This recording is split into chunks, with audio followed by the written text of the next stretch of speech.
কিসে রিজিক বাড়ে, কি করলে রিজিকে ভরপুর বারাকা হয়, রিজিকের চাবিকা ঠিক কোথায়, কোন পথে চললে রিজিকে ভরপুর বারাকা হবে, আমার জীবনে বরকত নেমে আসবে রিজিকে, এটা জানতে মনে যাচ্ছে না আমাদের?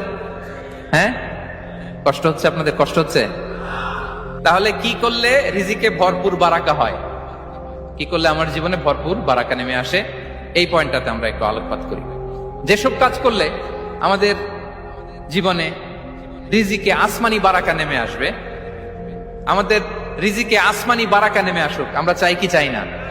সবাই আমরা চাই নিশ্চয়ই। যে কাজ করলে রিজিকে আসমানি বারাকা আসে, এর এক নম্বর হচ্ছে তাকওয়াল্লাহ, আল্লাহর ভয়।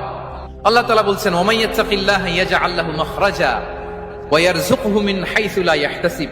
যে আল্লাহকে ভয় করে, যে আল্লাহ সচেতন, আল্লাহ তাকে মাখরাজ, মাখরাজ মানে কি জানেন? ওই যে এক্সিট লেখা না এদিকে, এই এক্সিটকে আরবিতে বলে মাখরাজ, মানে কোথাও আটকাবেন না, বের হওয়ার রাস্তা আছে, কোথাও আটকাবেন না, বের হওয়ার রাস্তা আল্লাহ তাআলা অ্যারেঞ্জ করে দিবেন। You will have the way out from crisis. ক্রাইসিসে পড়লে, সংকট মোমেন্টে আল্লাহ তাআলা ওখান থেকে এক্সিটের ব্যবস্থা আপনাকে করে দিবেন। ওয়া ইয়ারযুকহু মিন হাইসু লা ইয়াহতাসিব, এমন জায়গা থেকে আল্লাহ তাআলা রিজিকের ব্যবস্থা করবেন যে সে কল্পনাও করে নাই।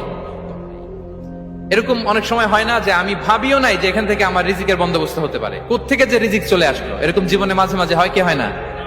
ব্যবস্থা করেন কে? যারা আল্লাহ তাআলাকে ভয় করে, যারা আল্লাহ সচেতন, তাদেরকে আল্লাহ তাআলা স্পেশাল রিজিক দিয়ে ধন্য করেন। তাকওয়াল্লাহ। পুরো কোরআনের মূল শিক্ষা কি, পুরো ইসলামের এসেন্স কি, জিস্ট কি, সারাংশ কি, যদি আমাকে জিজ্ঞেস করা হয় আমি বলবো তাকওয়াল্লাহ, আল্লাহর ভয়, আল্লাহর সচেতনতা। Allah is watching me, Allah is observing me.